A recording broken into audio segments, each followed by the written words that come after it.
আসন্ন ঈদযাত্রায় ঘরমুখো মানুষের চাপ সামলাতে নীলফামারীর সৈয়দপুর রেল কারখানায় চলছে পুরাতন কোচ মেরামতের কাজ। দিনরাত ব্যস্ত সময় পার করছেন শ্রমিকরা। নির্ধারিত সময়ের মধ্যে অতিরিক্ত কোচ মেরামতের কাজ শেষ হবে আশা কারখানা কর্তৃপক্ষের। নীলফামারী প্রতিনিধি মঞ্জুরুল আলমের পাঠানো তথ্যচিত্র ডেস্ক রিপোর্ট। সামনে পবিত্র ঈদ উল আজহা। প্রিয়জনের সঙ্গে ঈদের ছুটি কাটাতে বাড়ির পথে রওনা হবেন কর্মজীবীরা।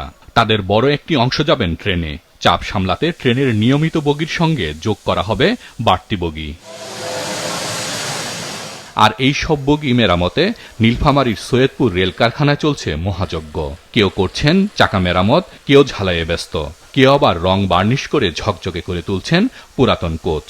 নির্ধারিত সময়ের মধ্যে বগি হস্তান্তরে দিনরাত কাজ করছেন শত শত শ্রমিক। আমরা এখন শেষ ফিনিশিংয়ে ব্ল্যাক বিটুমিন কালার করে এই টলি সেট কালার সম্পন্ন করে আমরা আবার ফির গাড়িটাকে হস্তান্তর করে দিব।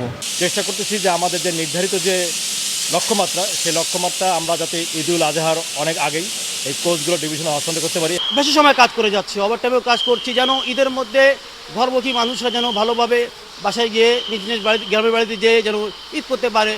এবারের ঈদে ঘরমুখো মানুষকে সেবা দিতে মোট ১২৭টি কোচ মেরামতের লক্ষ্যমাত্রা নির্ধারণ করা হয়েছে। এর মধ্যে ৯৯টির কাজ সম্পূর্ণ করে রেলের ট্রাফিক বিভাগে হস্তান্তর করা হয়েছে। বাকি ২৮টি কোচের কাজও প্রায় শেষ পর্যায়ে। এবারেও পবিত্র ঈদ উল আজহা উপলক্ষে সৈয়দপুর রেলওয়ে কারখানা একটি লক্ষ্যমাত্রা অনুযায়ী কাজ করছে। এবারে আমাদের লক্ষ্যমাত্রা রয়েছে ১২৭টি কোচ। ইতোমধ্যে আমরা ৯৯টি কোচ আউটরান দিতে সক্ষম হয়েছি।